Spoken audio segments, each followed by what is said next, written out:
hidrologi, dan neraca air.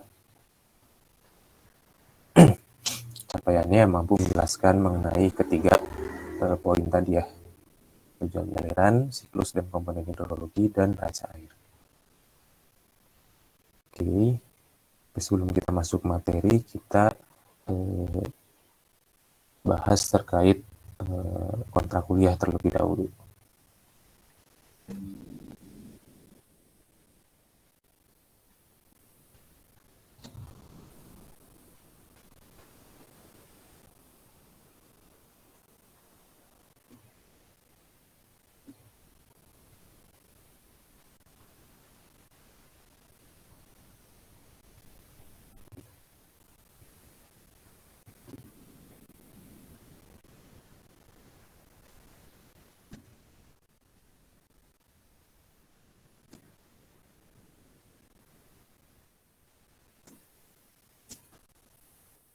Untuk kontrak perkuliahan ada di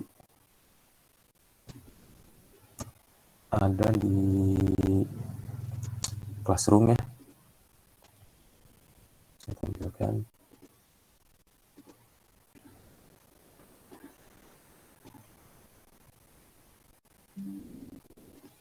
Oke, di informasi umum ada beberapa informasi penting ya. Pertama terkait kontrak perkuliahan.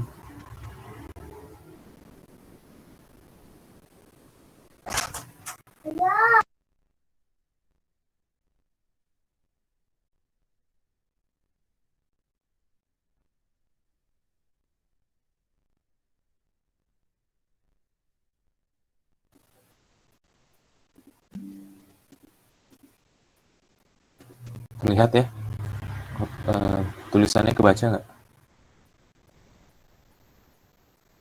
Kebaca, Pak. Oke, untuk kontrak perkuliahan ini mata kuliah sistem penyaliran tambang. Kode mata kuliahnya SKS-nya 2 SKS, tidak ada praktikum ya. Untuk bobot 1 SKS-nya ya saya ingatkan lagi supaya tidak lupa gitu ya. 1 SKS itu artinya 1 jam atau ekuivalen 40 menit untuk interaksi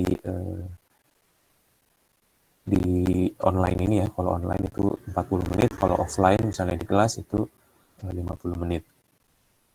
Kemudian selain 1 jam yang ekuivalen 40 menit interaksi di kelas, ada lagi 1 jam untuk kegiatan terstruktur dalam rangka kegiatan kuliah.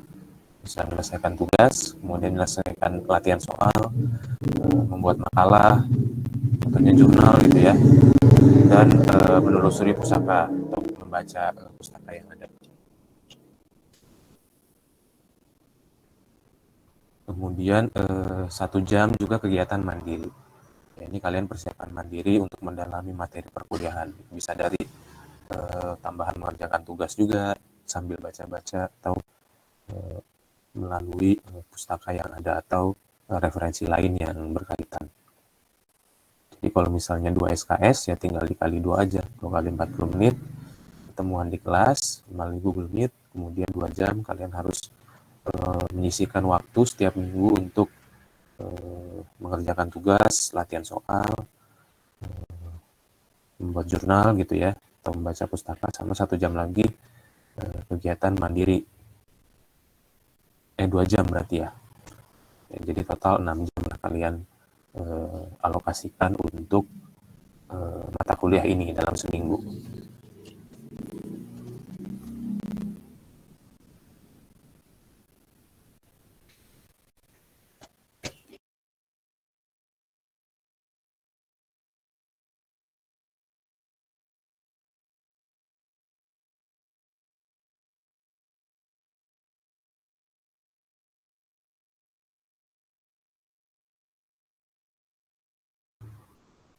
Oke, ini sekarang ada di semester genap tahun akademik 2001-2022. Artinya kalian semester 6 ya. Dosennya saya. Kemudian deskripsi singkat terkait mata kuliah, mempelajari tentang dasar rekayasa dan praktis penyaliran tambang untuk menunjang kelancaran operasi penambangan yang mencakup parameter hidrologi dan hidrogeologi dari suatu daerah tambang, kemudian perancangan sistem penyaliran tambang, termasuk juga pertimbangan lingkungan yang harus diperhatikan.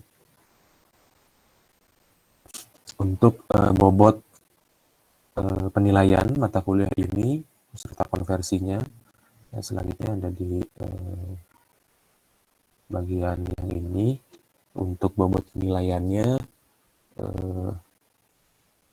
saya bagi menjadi 4 kriteria penilaiannya. Yang pertama ujian UTS dan UAS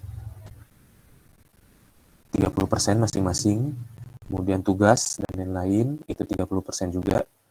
Ini termasuk jurnal pembelajaran mingguan yang masih harus kalian kerjakan setiap minggu, itu 30%. Kemudian keaktifan di kelas, jadi ketika saya membuka kesempatan untuk berdiskusi atau ada yang mau menanya gitu ya, di sela-sela pemaparan saya silahkan. Nah itu akan saya apresiasikan 10% dari bobot penilaian total gitu ya. Jadi kalau yang aktif di kelas ya bisa menambah maksimal bisa menambah 10 poin lah di nilai akhir gitu ya. Kalau memang setiap minggunya aktif atau hampir setiap minggu aktif gitu ya. Saya harapkan ya paling enggak setiap orang, setiap mahasiswa itu pernah berdiskusi atau nanya gitu ya. Karena akan saya catat setiap minggu.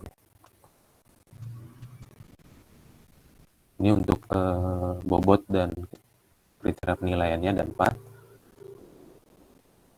Kemudian untuk indeks atau skornya sama mata kuliah yang lain kebanyakan. Dia kalau nilai total dari semua komponen ini di atas 75, kalian dapat A, lulus, dan seterusnya sampai kalau misalnya kurang dari 45 atau kurang dari 50, yaitu udah hitungannya tidak lulus karena D ya.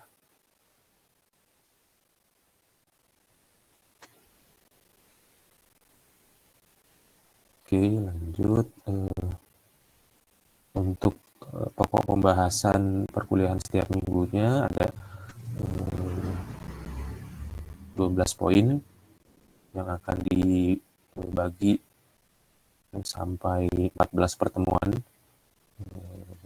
dari UAS sampai UTS, dari UTS sampai UAS. Yang pertama, minggu ini kita bahas pendahuluan, tujuan penyaliran, daur atau siklus dan komponen hidrologi dan neraca air. Kemudian minggu selanjutnya terkait curah hujan. Ini tipe hujan, pengukuran curah hujan, manajemen data curah hujan. Minggu berikutnya analisis data hujan, mulai dari jenis, tujuan, dan berbagai cara untuk menganalisis data hujan, sama perhitungan intensitas hujan bencana. Berikutnya kita masuk ke daerah tangkapan hujan dan limpasan. Jadi ini jenis dan karakteristik catchment area, kemudian hubungan antara hujan dan limpasannya seperti apa, sampai hidrograf. Itu di minggu keempat. Minggu kelima kita masuk ke penguapan dan infiltrasi. Ini termasuk evaporasi, evapotranspirasi, infiltrasi air ke zona tak jenuh, ke bawah permukaan, kemudian gimana cara pengukuran, penguapan, dan infiltrasi tersebut.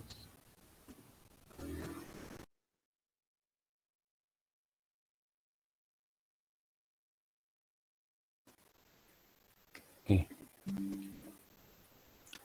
Selanjutnya di minggu ke-6 ada hidrogeologi dan karakteristik aquifer. Ini pengertian aquifer, jenis-jenis aquifer, kondisi geologi pembentuk aquifer, sampai porositas, konduktivitas hidrolik, transmisivitas, dan kondisi air penyimpanan. Mungkin yang sudah ngambil hidrogeologi ya, materi-materi ini kurang apa namanya ya, direview lagi lah supaya konsep awalnya tidak lupa gitu ya.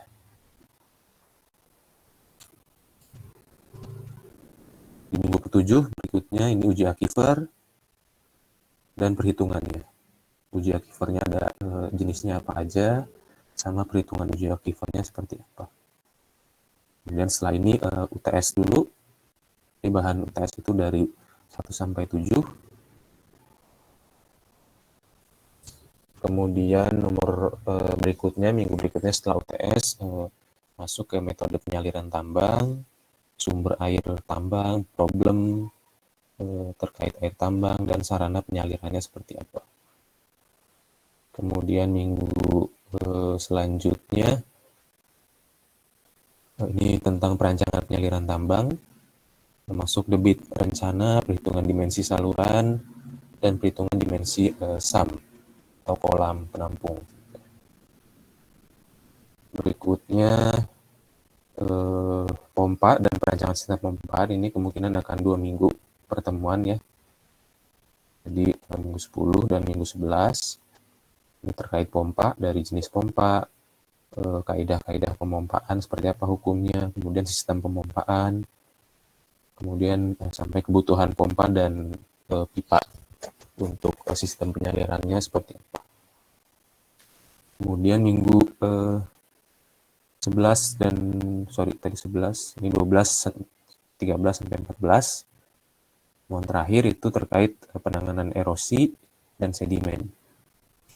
Perhitungannya pengertian tentang erosi, penanganan erosi, kemudian sistem sedimen pond untuk menghandle sedimen dari hasil pengolahan atau hasil produksi gitu ya, sama desainnya seperti apa. Dan yang terakhir aspek lingkungan terkait sistem penyaliran tambang. Itu mungkin rencana per minggu materi yang akan kita bahas gitu ya.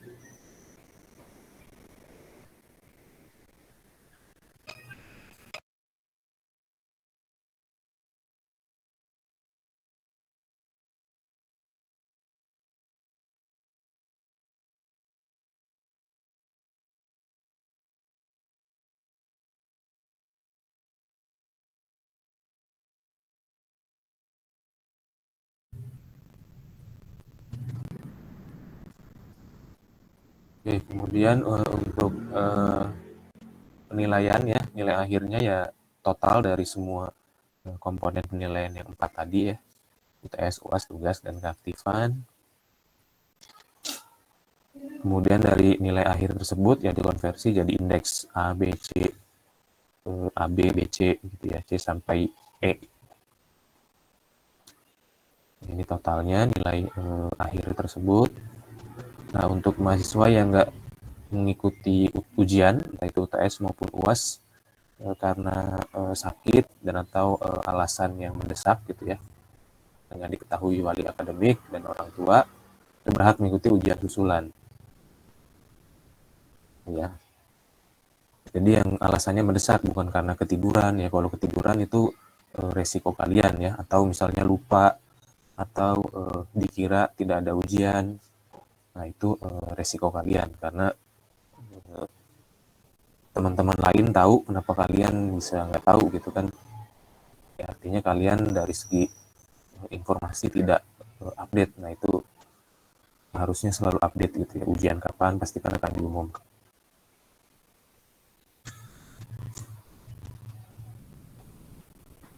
Itu berhak ujian susulan gitu ya. Jadi nilainya akan menggantikan nilai salah satu ujian yang kalian tidak ikuti. Kemudian untuk perbaikan di poin angka tugas ya, tugas dan lain berhak diberikan hanya kepada mahasiswa yang telah mengerjakan minimal 80% dari tugas yang diberikan. Nah, jadi pelajaran dari semester kemarin ada beberapa yang minta perbaikan tugas gitu ya, tapi belum mengerjakan tugasnya sama sekali gitu. Nah, itu kan namanya bukan perbaikan. Kalau perbaikan kalian sudah berusaha, tapi mungkin nilainya masih kurang. Nah, itu kalian mau memperbaiki. Artinya kalian sudah berusaha mengerjakan gitu ya. Kalau belum mengerjakan, ya itu kan berarti kalian ya belum melaksanakan kewajiban kalian, kalian sudah minta perbaikan. Itu kan agak ya kurang masuk akal lah. Jadi tolong diperhatikan ya. Jadi jangan ada yang misalnya nggak ngerjain tugas sama sekali, tiba-tiba di akhir nilainya misalnya D gitu ya, minta perbaikan tugas. Kan tugas sudah dikasih kesempatan untuk mengerjakan. Kalau nggak dikerjakan ya itu salah kalian sendiri yang bagi yang nggak mengerjakan gitu ya.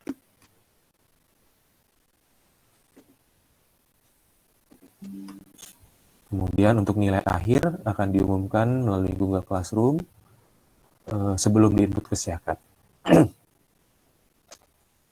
Jadi ketika saya upload di Classroom, itu adalah kesempatan untuk utamanya untuk cross check gitu ya. Barangkali saya salah input atau ketuker atau ada yang kurang gitu ya, ada yang miss. Nah itu saya minta konfirmasi dari kalian. Jadi diharapkan ketika di upload nilainya sebelum masuk Siakat, kalian cek dulu benar nggak, konfirmasi gitu ya. Kalau memang benar-benar nggak ngerjain ya harus terima kalau kalian nggak mengerjakan gitu. Jangan di akhir baru minta perbaikan gitu. Karena kan tugas itu lumayan tidak ya saya buat sebisa mungkin nggak memberatkan gitu ya. Terutama untuk jurnal ya ibaratnya kayak kalian bikin rangkuman atau catatan aja gitu.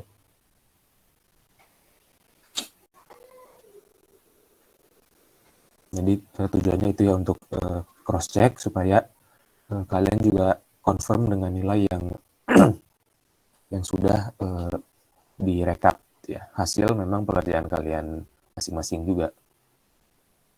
Nah, kemudian setelah masa cross check itu nilai akan kemudian saya input ke Siakat. Ketika sudah tidak ada yang artinya ketika semuanya udah confirm mengenai nilai, maka saya akan input ke Siakat. Nah, ketika nilai sudah input di Siakat, nilai ini sudah final, artinya tidak bisa diubah lagi. Makanya saya upload dulu di Google Classroom tadi untuk cross check dan bila mana ada yang mau perbaikan dengan persyaratan yang sudah dipenuhi gitu ya, nah itu bisa berubah. Tapi kalau udah diinput di Siakat, itu sudah final dan tidak bisa diubah lagi. Untuk daftar hadir selanjutnya, untuk daftar hadir melalui QR Code dari Siakat, kemudian berita acara perkuliahan di silo ketua kelas setiap minggu perkuliahan, menggunakan form yang sudah ada di Classroom. Wajib bergabung dengan Classroom, platformnya kita pakai Google Meet. Ini sedikit aturannya, wajib join GCE ke Classroom ya. Sama kemudian akun namanya, nama di GCR-nya dengan NIM 3 angka terakhir NIM sama nama panggilan atau nama awal atau ya intinya nama kalian lah. Kemudian melakukan presensi, kemudian ketua kelas mengisi BAP, diharapkan 4 waktu ya. Kemudian hak kalian sebagai mahasiswa mendapatkan perkuliahan tatap muka dan bimbingan, ya, artinya diskusi gitu ya, sesuai bobot SKS yang dibebankan untuk mata kuliah ini ya, tadi ya sudah dibahas. Kemudian ujian susulan, kalian berhak apabila tidak hadir karena sakit atau alasan mendesak lainnya, misalnya ada musibah keluarga atau hal lain yang sangat mendesak.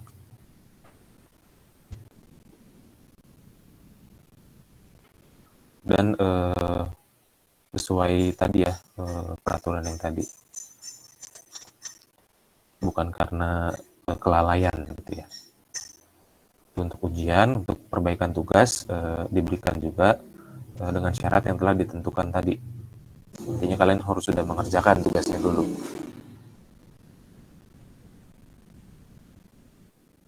Kemudian syarat ujian hadiran 80% minimal, terdaftar dalam mata kuliah, artinya harus ngisi KRS-nya. Kemudian ini kalau offline kali ya, 2 KTM dan KSM sebagai identitas.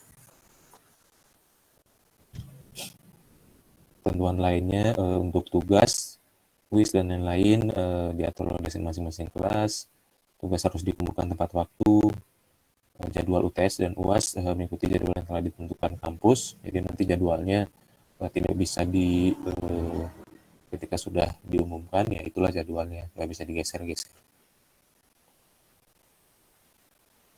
Kalau mencontek ya akan saya berhak untuk memberikan saksi tidak lulusan buat kalian yang mencontek. Kemudian ini sumber rujukannya dari buku peraturan akademik dan standar penilaian pembelajaran ITER. Oke, untuk kontrak kuliah kurang lebih seperti ini. Silakan apabila ada yang ingin ditanyakan atau didiskusikan. Kalau sudah cukup, sepakat, ya berarti kita bisa mulai. Nah, kemudian sebelum itu ya saya minta satu orang perwakilan untuk ketua kelas gitu ya. Untuk perwakilan yang menandatangani kontrak kuliah ini. Untuk kelas RA ya. Silakan yang bersedia untuk jadi perwakilan ketua kelas.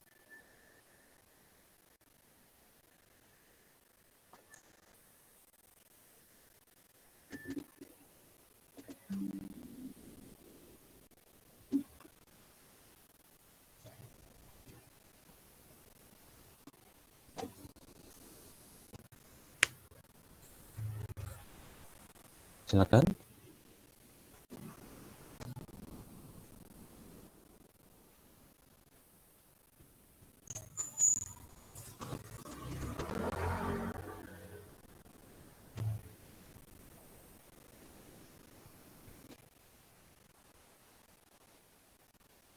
Halo.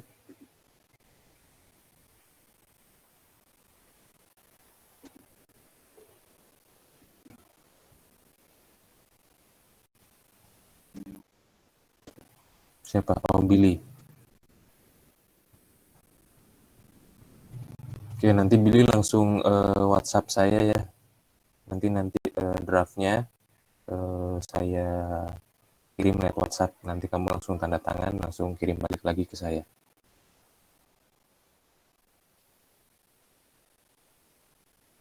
Oke. Ketua kelasnya Billy.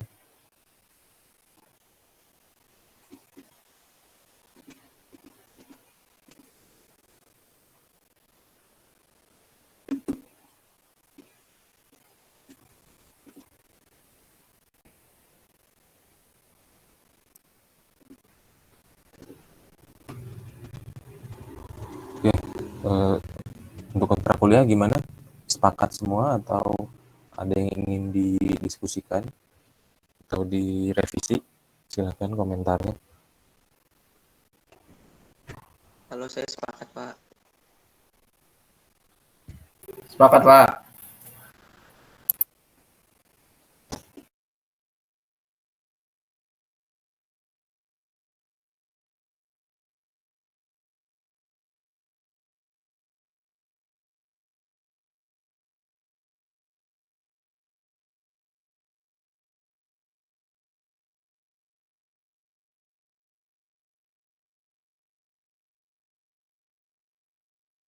Oke, berarti saya anggap semuanya udah sepakat ya. Jadi nanti silakan kalau misalnya mau dibaca ada di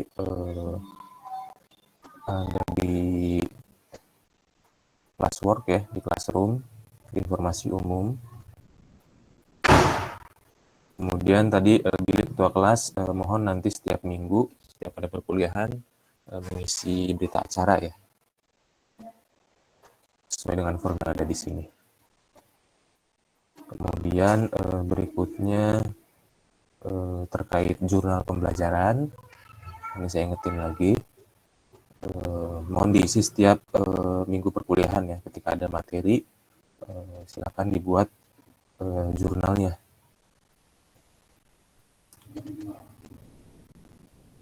Nah, kurang lebih sih sama seperti yang sebelum-sebelumnya ya. Isi nama, NIM, mata kuliahnya apa, kemudian ini minggu keberapa perkuliahannya, kemudian materinya apa minggu ini, topiknya gitu ya, atau bahasanya apa, kemudian rangkuman materinya dari pertemuan minggu tersebut. Kalian buat minimal 200 kata ya.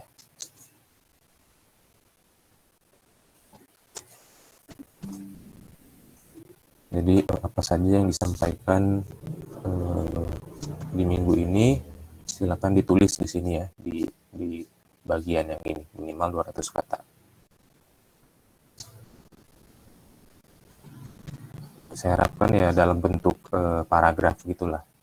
Mungkin ada sedikit pointer-pointer, nggak masalah, tapi paling nggak ada paragrafnya supaya kalian mulai belajar juga untuk merangkai sebuah kalimat dan paragraf gitu. Latihan sedikit-sedikit.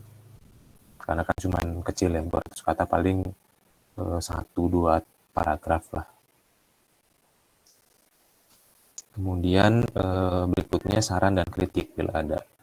Jadi setelah kalian rangkum, kalian bisa memberikan saran atau kritik terhadap perkuliahan minggu tersebut dari segi materi atau penyampaian saya gimana. Apakah ada satu dua hal yang perlu diperbaiki atau ditingkatkan gitu ya, atau apa yang kurang untuk masukan ke saya.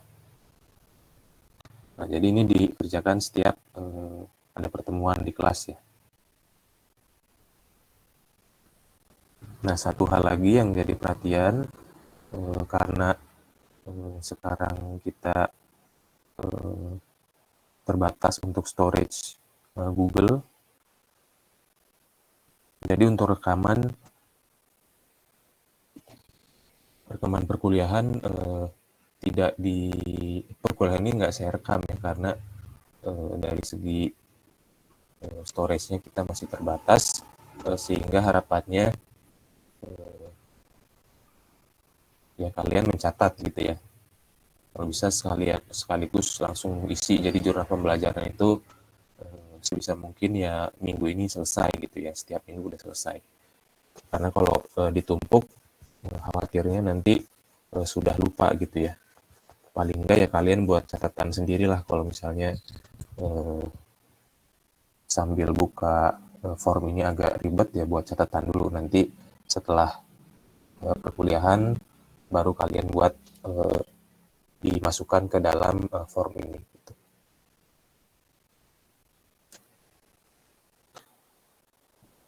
Oke, itu dan materi juga sepertinya tidak akan saya share ya, karena terkendala storage tadi. Jadi saya hanya share e-booknya aja. Jadi kalian bisa pelajari. Kalau misalnya mau menambah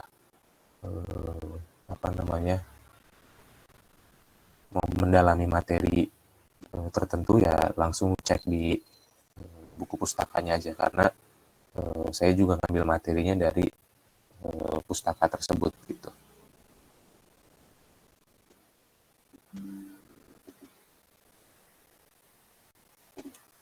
Itu untuk mengisi jurnal. Kemudian kalau kalian mau lihat rekapannya, bisa dilihat di link yang di bawahnya, rekap jurnal. Jadi kalian sudah nah ini udah ada beberapa yang mengerjakan. Nah, jadi bisa lihat kalian sudah mengerjakan mengerjakan bagian yang mana saja, atau bagian mana yang belum dikerjakan. Ini saya buat bisa filter, jadi kalian bisa lihat cara kalian filter nama kalian gitu ya. Nanti akan muncul apa yang sudah kalian tulis dan materi minggu keberapa, materi minggu tersebut apa.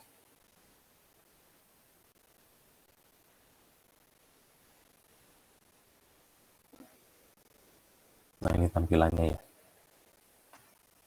Jadi kalian bisa cek apa yang sudah kalian kerjakan dan belum kalian kerjakan.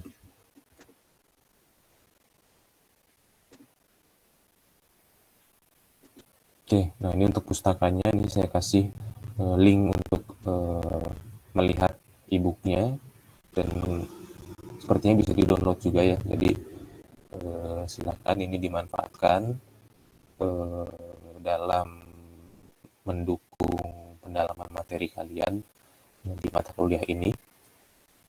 Jadi ada 4 ya.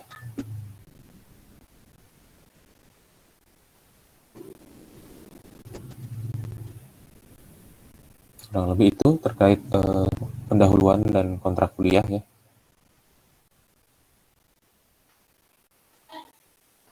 Ada pertanyaan dulu sebelum kita mulai masuk ke materi?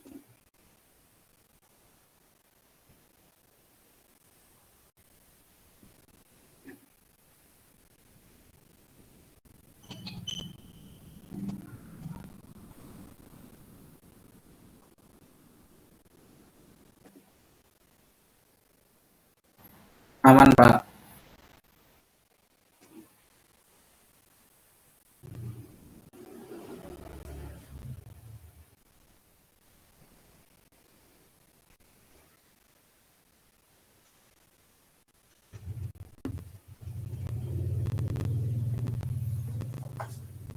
Oke, baik. Kan ya, jadi dicek aja classroom-nya, semua informasi yang cukup esensial ya saya upload pasti di sana.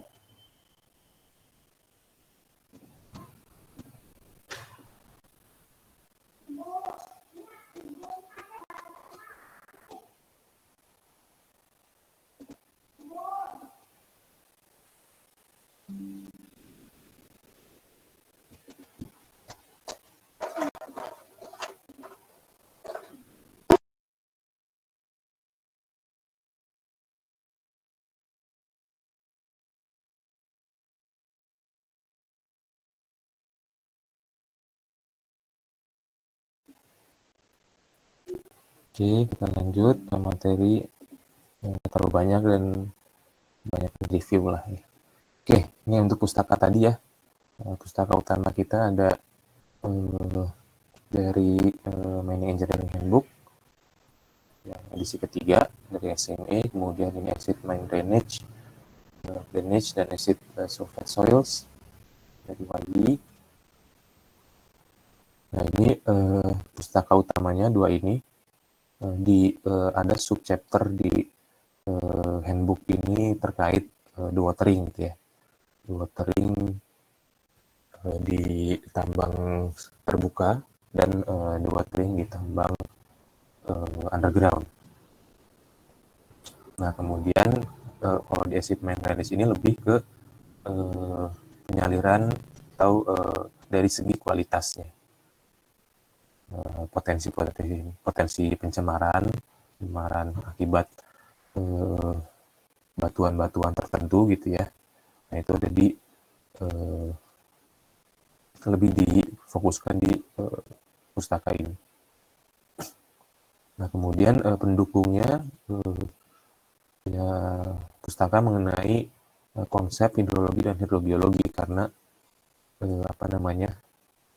ya medianya air itu alirannya ya di permukaan dan di bawah permukaan. Jadi perlu basic mengenai hidrologi dan hidrogeologi. Nah, di dua pustaka pendukung ini konsep-konsep dasar terkait hidrologi dan hidrogeologi cukup komprehensif dibahas gitu ya. Walaupun ini buku agak lama, tapi karena ya konsep dasar ya biasanya bukunya agak tua gitu ya, lama. Kalau ini bukunya lumayan baru karena lebih ke teknikal gitu ya.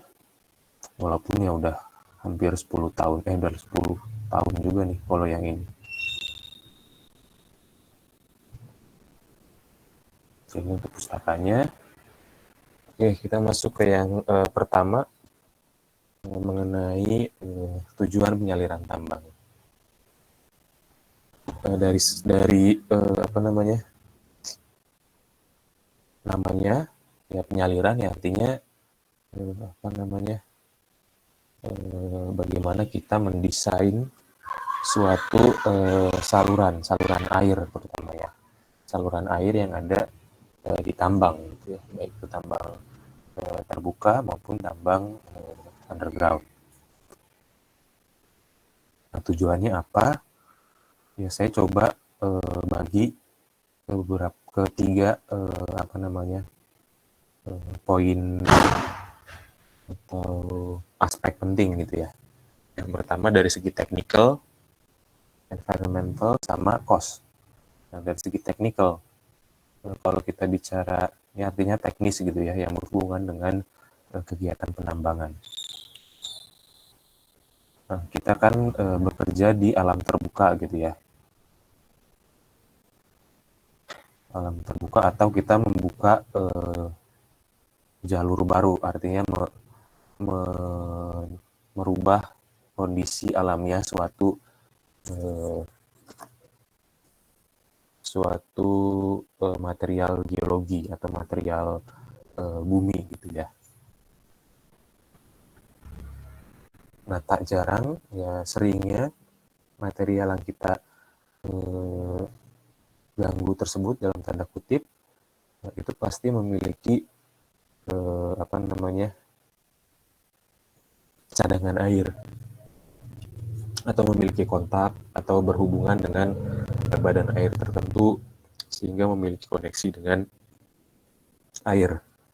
Jadi si batuan yang kita mau olah itu menjadi media air untuk bergerak ya.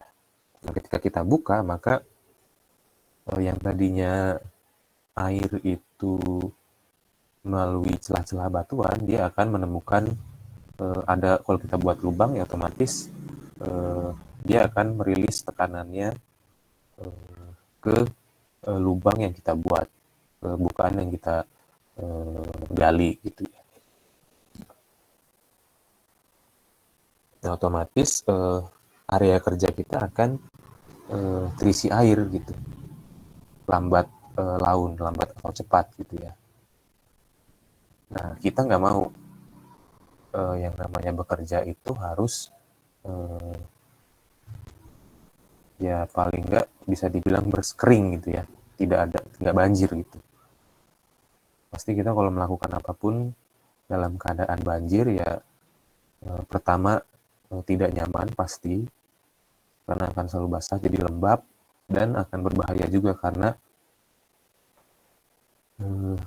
nggak nggak jarang kita menggunakan apa namanya sistem kelistrikan, entah itu untuk alat, untuk penerangan, atau untuk hal-hal yang lain.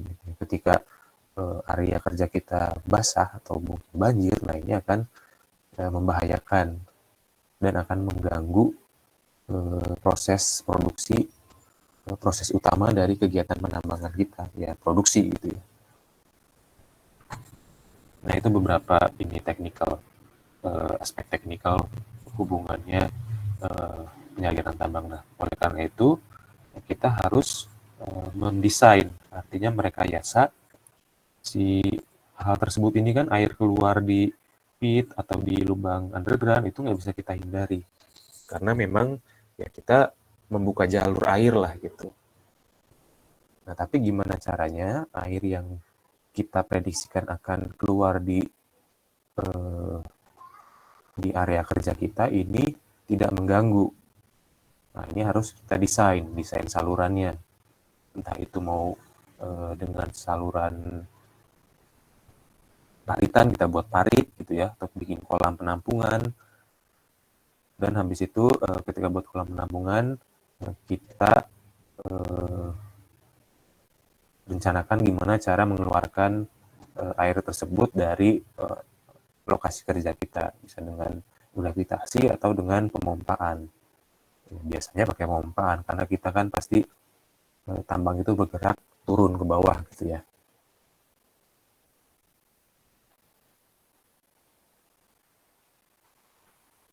Nah, itu dari segi teknikal tujuannya ya untuk membuat produksi kita aman dari segi banjir atau dampak lainnya terkait keberadaan air. Nggak cuma dari produksi, dari keselamatan juga. Karena kalau ada air biasanya kalau misalnya lereng gitu ya, lereng ini jenuh air, artinya airnya banyak airnya gitu ya. Nah, maka dari segi kestabilan juga akan berkurang kestabilan lerengnya, akan mudah longsor dibandingkan kalau lerengnya kering. Makanya juga butuh watering atau pengurasan di bagian lereng-lereng tambang supaya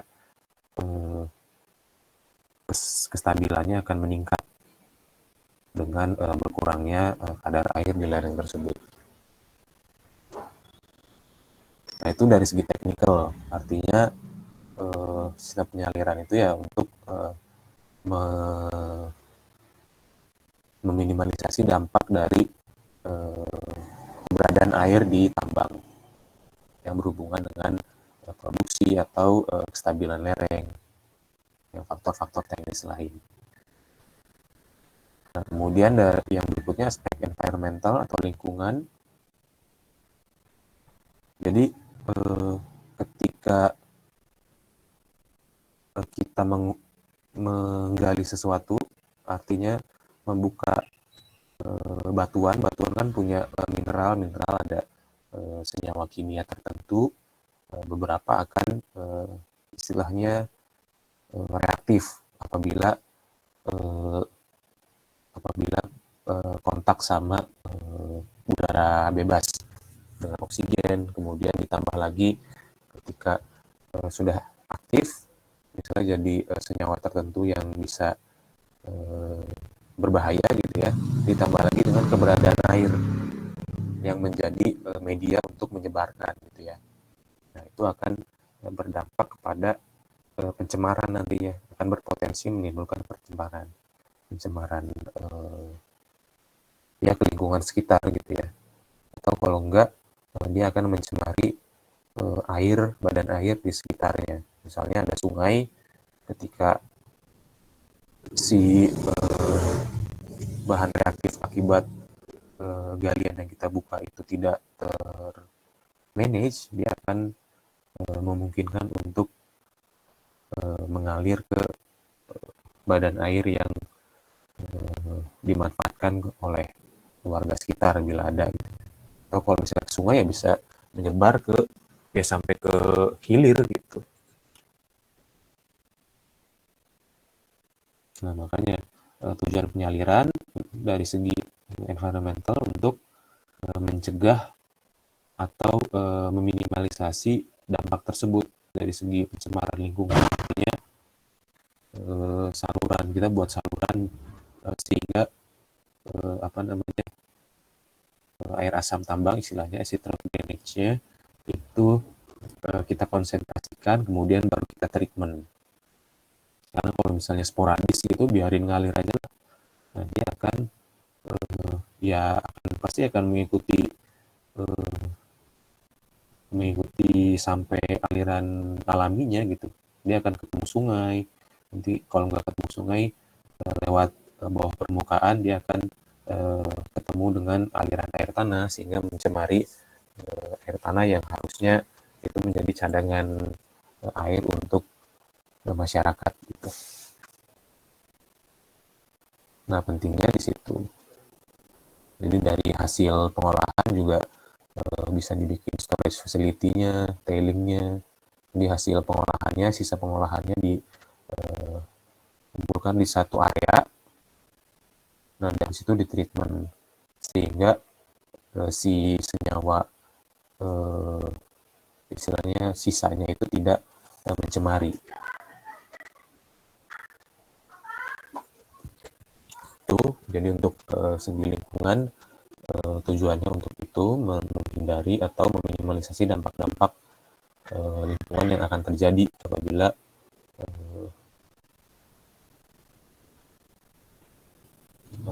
ada potensi pencemaran. Kemudian yang terakhir aspek biaya atau cost. Nah, untuk aspek biaya ya pasti tujuan penyaliran tambang ini akan bertujuan untuk efektivitas dari cost penambangan kita gitu ya. Kalau kita merencanakan tambang tanpa mendesain sistem penyalirannya, artinya ya kalau kita mendesain sistem penyaliran kan berarti ada cost yang harus kita sediakan. Ibaratnya ya biaya modalnya udah kita hitung gitu untuk sistem penyaliran tambang itu biaya modalnya sekian juta dolar. Nah, tujuannya apa? Supaya tadi kan dari segi resiko lingkungan dan teknikalnya bisa minimal, artinya produksi kita bisa dalam tanda kutip tidak terganggu dampak teknis atau lingkungan dari air yang ada di tambang tersebut. Bayangkan kalau misalnya kita merencanakan cost-nya itu tanpa ada sistem penyaliran tambang.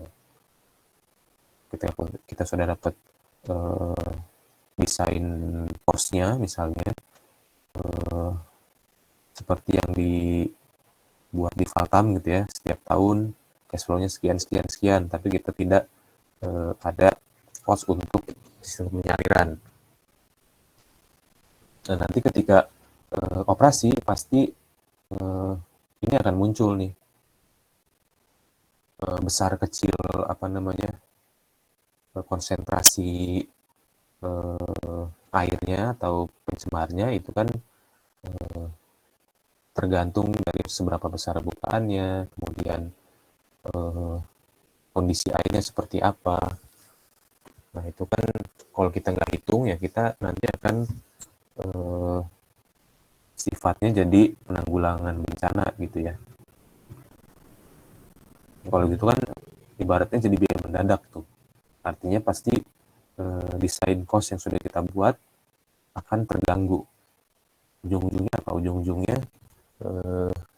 keuntungan pasti akan berpengaruh juga. Bisa keuntungannya jadi kecil, malah mungkin jadi rugi gitu ya, karena ternyata malah kewalahan untuk mengurusi air gitu. Baik itu dari segi teknisnya maupun dari segi lingkungannya. Makanya penting bagi kos penyaliran ini bisa salah satu komponen yang membuat perancangan kos itu jadi efektif. Itu jadi 3 aspek itu ya tujuan penyaliran ya. Jadi intinya ya tetap ujung-ujungnya ya dari awalnya teknis, lingkungan ya, yang terakhir pasti cost, biaya untuk efektivitas dan efisiensi dari cost supaya produksi kita, kegiatan tambang kita itu berjalan sesuai planning gitu ya. Walaupun pada kenyataannya nggak 100% tidak 100% pasti akan semulus plan gitu ya. Tapi minimal mendekati gitu ya. Karena kita sudah kaji atau kita sudah desain sistem penyalirannya dalam konteks ini. Oke, itu mungkin untuk tujuan penyaliran yang pertama. Silakan bila ada yang ingin ditanyakan atau didiskusikan sebelum kita lanjut.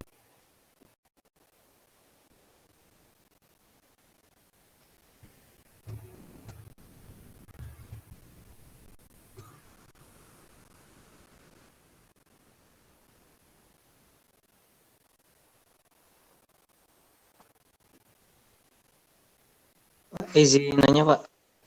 Ya, betul.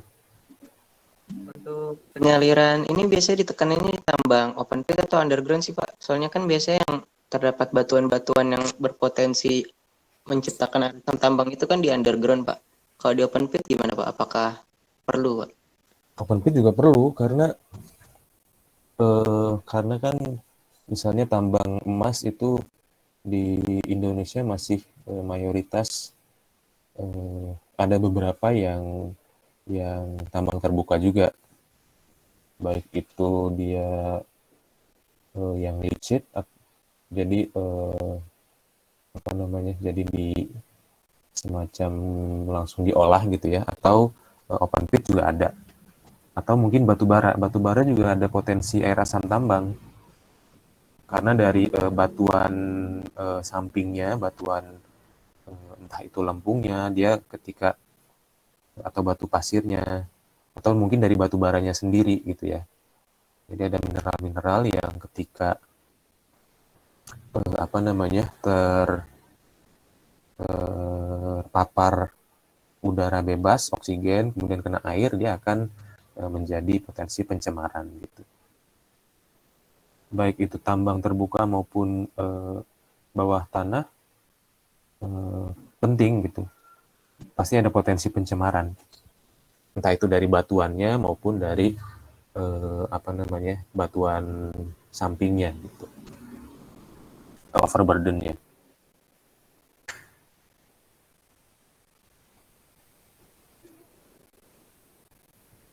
Baik Apalagi Pak. ya mineral-mineral ya. Mineral kan misalnya pengolahannya, nah itu juga eh, ya perlu didesain sistem penyalirannya.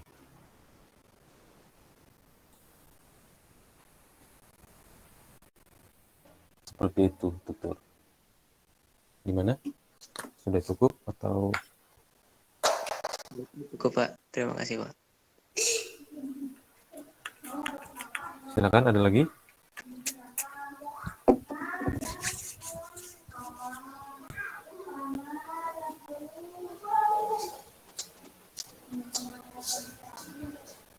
Ya kalau belum ada, kita lanjut dulu ya sedikit lagi. Oke, dari tujuan sistem penyaliran tambang tersebut yang udah kita bahas, sekarang masuk kita review lagi terkait siklus dan komponen hidrologi.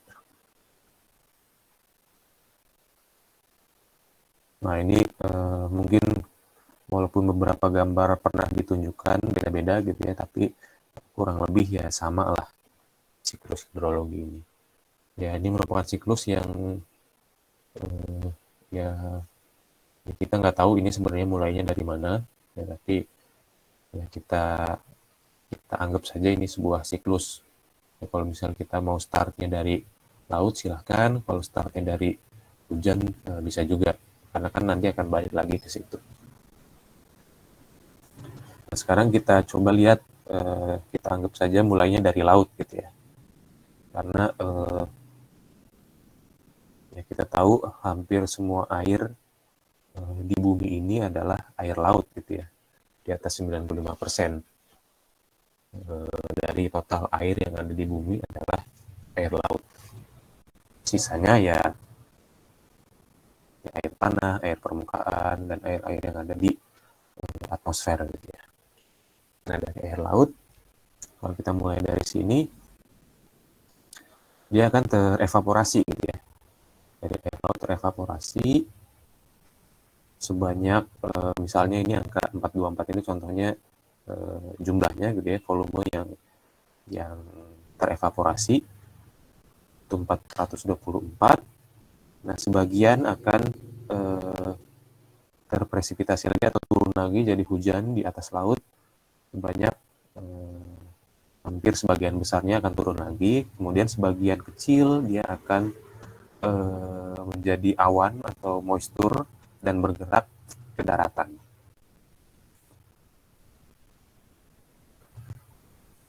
Sambil dia bergerak ke daratan, ada evaporasi juga dari daratan nih. Evaporasinya bisa dari air permukaan, misalnya dari danau, dari sungai, dia terevaporasi, kemudian dari tumbuhan-tumbuhan. Jadi ketika fotosintesis dia kan ada proses transpirasi, nah dia akan melepas molekul-molekul air. Bisa juga dari soil moisture, artinya kelembapan tanah, kadar air di tanah masih di zona tak jenuh ya, itu masih bisa terevaporasi ke udara, ke atmosfer gitu ya, sehingga gabung dengan yang sisa evaporasi dari laut tersebut, bergabung ini menjadi kan ditambah 61 tambah 39 jadi 100 itu adalah total evaporasi dari daratan sama dari laut yang bergerak ke daratan. Dia akan turun jadi presipitasi atau hujan di daratan gitu ya. Nah, hujan yang turun ada yang jadi surface runoff, artinya langsung bergerak di atas permukaan. Dia langsung bisa masuk ke badan air yang ada di permukaan, bisa sungai, kemudian atau danau, tambung, dan lain-lain. Ada juga yang terinfiltrasi, masuk ke permukaan, bawah permukaan, masuk ke zona tak jenuh, nanti ada lagi yang terangkut, terevaporasi lagi, ada juga yang masuk menjadi aliran air tanah. Jadi ada aliran air tanah, nanti masuk lagi, ada yang keluar ke laut lagi melalui groundwater outflow-nya ke laut lagi. Nah, yang surface runoff tadi dia akan mengalir terus, ujung-ujungnya masuk lagi ke laut juga, berakhir ke laut juga.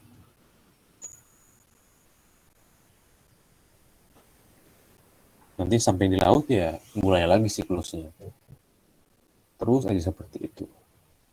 Jadi dari konsep siklus ini secara logika sebenarnya air yang ada di bumi itu secara jumlah tidak akan pernah berkurang gitu.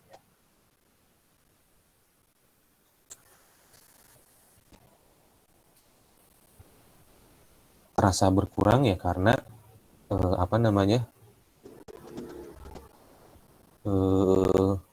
ya mungkin perubahan dari si lokasi tersebut yang awalnya dia daerah resapan karena diubah menjadi daerah limpasan, artinya air malah lewat aja, harusnya misalnya di sini ini ada daerah resapan gitu ya, tapi ketika diubah entah itu dari kegiatan penambangan atau pemukiman, perkebunan, ya pokoknya kegiatan yang merubah rona alam pasti akan berpotensi untuk merubah fungsi dari lahan tersebut secara siklus hidrologi. Itu tidak bisa dipungkiri, memang alaminya seperti itu. Nah, ya makanya yang berkegiatan tersebut harus memikirkan, artinya ini kita berkegiatan atau membuka lahan itu di daerah apa, apakah daerah limpasan, daerah luahan, atau daerah recharge gitu ya, daerah infiltrasi. Nah itu harus kita kaji supaya kita tidak merubah fungsi area tersebut secara siklus hidrologi gitu ya, sehingga tidak si siklus ini akan tetap terasa seperti sebagaimana mestinya. Karena kan kalau secara alami ya ini air akan ada terus gitu. Yang berubah mungkin ya kualitas sama jenis airnya, jadi air apa. Yang tadinya air tanah berubah menjadi air permukaan, jadi banjir gitu ya. Jadi seolah-olah kering, nggak punya air, padahal ya airnya lewat gitu. Jadi itu yang perlu dipahami, diperhatikan.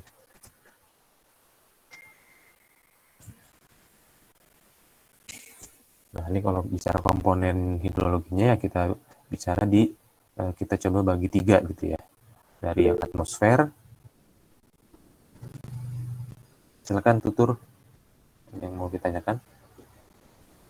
Maaf Pak, kepencet Pak. Oh, ini selanjutnya.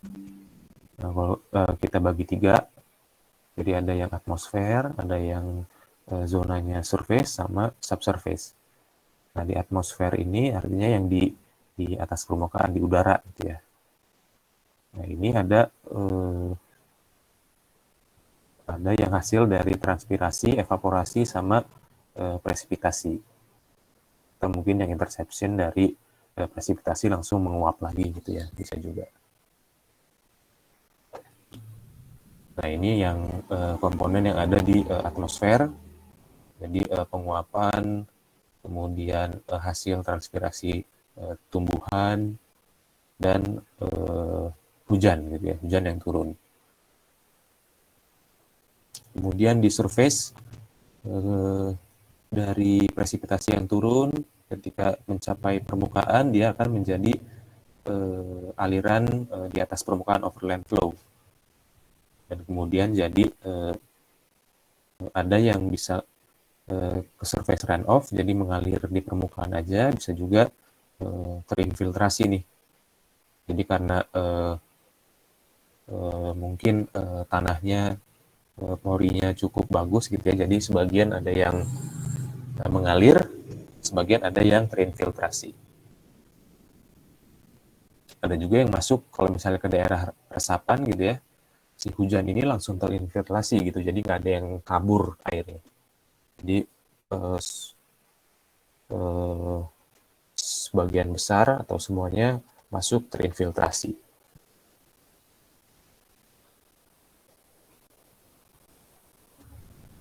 Nah, yang terinfiltrasi ini kita lihat ada yang langsung tertranspirasi, artinya yang masuk jadi infiltrasi kan masuk ke zona tak jenuh ya. Dari situ kan yang disedot sama akar-akar tumbuhan, kemudian jadi mengalami fotosintesis. Jadi kan dari akar naik sampai ke daun, baru dari daun melepaskan oksigen dan uap air gitu ya. Ketika proses fotosintesis, nah itulah uap air yang ke atmosfer gitu ya. Terus ada juga yang menjadi groundwater recharge, artinya masuk ke aliran air tanah, menjadi groundwater flow. Bisa juga ini masih mengalir di area tak jenuh ya, masih di subsurface flow, tapi masih bisa kontak ke permukaan juga. Contohnya di sungai gitu ya. Ketika ada sungai yang misalnya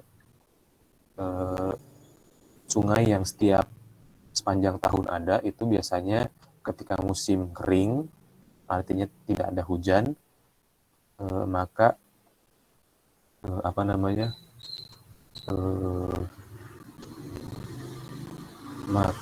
sebagian besar air yang mengalir itu ada kontribusi dari air bawah permukaan, karena biasanya kan ketinggiannya menurun gitu ya, sehingga air tanah akan masuk. Sebaliknya ketika misalnya musim penghujan, di air sungainya akan ketinggiannya meningkat, sehingga ada kemungkinan masuk ke aliran bawah permukaan. Begitu juga ke groundwater flow, ini akan saling berhubungan juga. Jadi ujung-ujungnya dia akan kembali ke satu sistem runoff dan aliran yang menuju ke laut juga. Nanti dari laut akan terevaporasi lagi, kurang lebih seperti itu lah. Ini komponen-komponennya gitu ya. Dari kalau kita bagi antara tiga zona atmosfer, surface, dan subsurface. Oke, itu terkait siklus dan komponen hidrologi. Terakhir hubungannya ke neraca gitu ya. Tadi dari yang namanya siklus itu kan dia akan muter-muter. Kalau sesuatu yang berputar ya artinya barangnya itu aja harusnya. Contohnya sama kayak energi lah. Di energi kan ada hukum kekekalan energi gitu ya. Jadi dari sebuah pergerakan benda itu ada yang berubah menjadi energi kinetik, energi potensial gitu ya. Dan energi itu sebenarnya tidak ada yang hilang, hanya berubah bentuk aja, berubah apa namanya, formnya gitu. Bisa ada yang munculnya jadi panas, kemudian selain gerak dan potensial jadi panas juga, sehingga ya biasanya kalau pergerakan kan dari mesin gitu ya, panas itu ya perubahan energi dari sistem kerja dari mesin gitu. Nah di neraca air juga sama. Kalau kita lihat dalam suatu sistem apa namanya, watershed ini, catchment area ini, apa yang masuk sebenarnya akan sama dengan apa yang keluar. Artinya inflow itu akan sama dengan outflow. Nah, yang membedakan adalah perubahannya nih. Ada perubahan di storage-nya. Atau yang terjadi dalam sistem ini. Apakah dia semuanya itu mengalir langsung menjadi stream flow, atau ada yang apa namanya, ada yang masuk atau keluar ke cadangan air yang ada di sistem tersebut. Jadi kalau misalnya inflow-nya sama dengan outflow, misalnya inflow-nya 100 nih, turun hujan 100, terus yang keluar di titik output-nya, outflow-nya itu 100 juga. Maka nggak ada perubahan di storage-nya. Kemudian kalau outflow-nya lebih besar, kalau outflow-nya lebih besar, misalnya curah hujannya 100. Nah, kemudian stream flow output-nya itu outflow-nya 130. Nah, artinya ada storage yang terambil akibat sistem yang ada di sini. Misalnya entah itu sistemnya alami, atau kalau misalnya ada pemukiman gitu ya. Pemukiman kan kita nyedot air dari sumur bor itu dalam tanda kutip itu tidak alami ya. Kita gunakan alat penyedot gitu ya, pakai pompa. Jadi kita paksa air itu keluar. Artinya kan ada perubahan storage nih. Nah, sehingga misalnya turun hujannya 100 karena kita ambil air dari storage dari tanah. Nah, itu kan air entah itu kita pakai mandi atau kita minum. Nah, itu kan pasti akan ya air kan cuma kita pakai untuk membilas aja ya. Kita minum pun nanti akan keluar lagi jadi apa namanya, ketika kita buang air gitu ya. Itu akan mengalir lagi ya. Pasti outflow-nya akan lebih besar. Karena apa ya? Karena kita menyedot air dari storage yang ada. Kecuali kalau kita pakai air permukaan.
Ya, Chandra.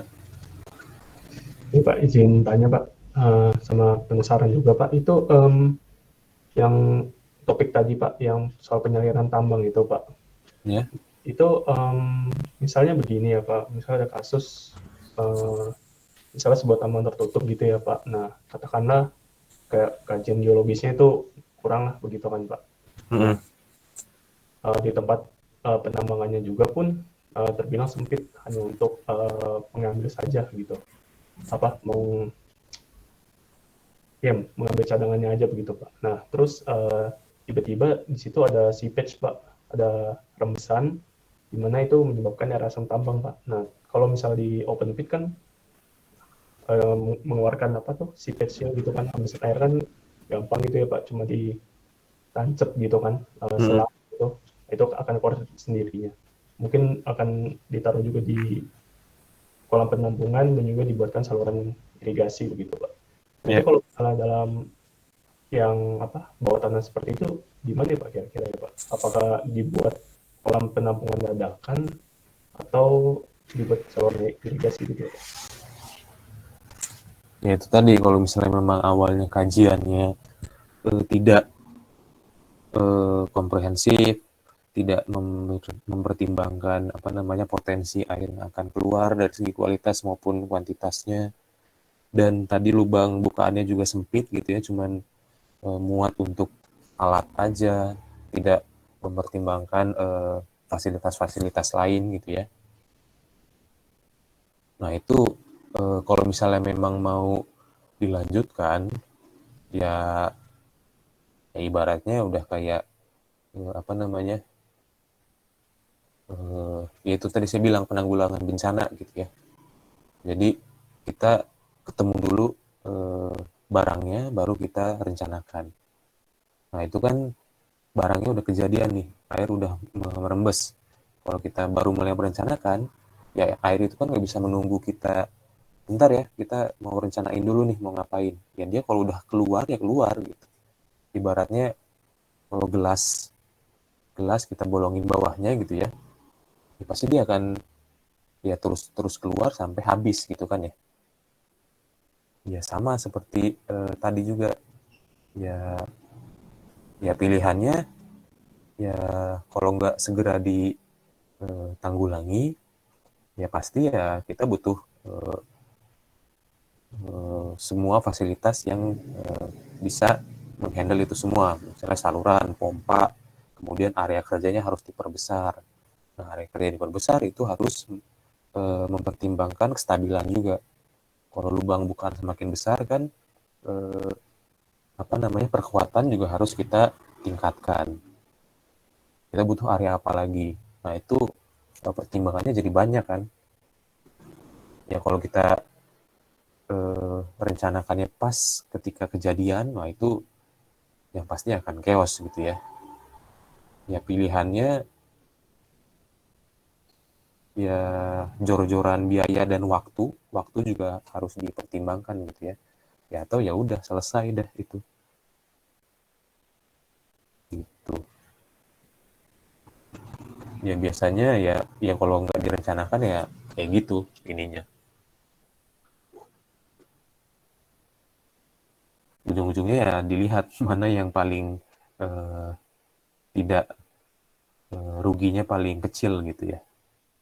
Karena kalau udah kayak gitu pasti kemungkinan besar akan mau maju rugi, mau mundur eh, ya nggak akan untung banyak gitu. Kalau maju bisa eh, ya ada kemungkinan sih bisa bisa terhandle gitu ya, cuman kita nggak tahu apa namanya, kondisinya seperti apa, dan apakah dari segi materinya ada gitu ya, karena nggak murah gitu sih. Oke Pak, makasih Pak.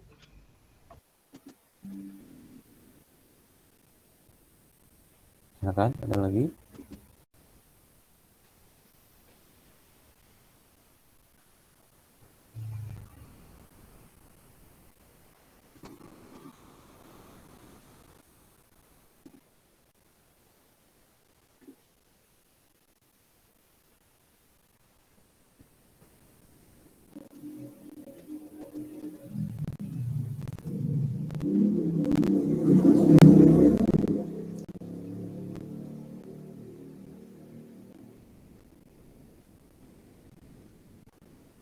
Oke, baik. Kalau misalnya tidak ada, ya mungkin kita cukupkan untuk pertemuan minggu ini.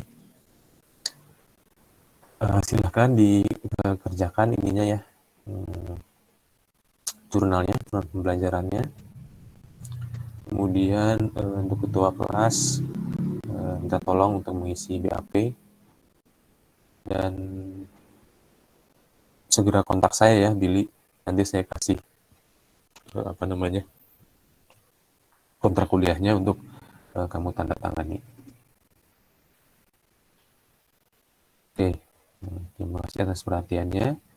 Sampai ketemu di pertemuan berikutnya. Akhirnya, assalamualaikum warahmatullahi wabarakatuh. Selamat siang.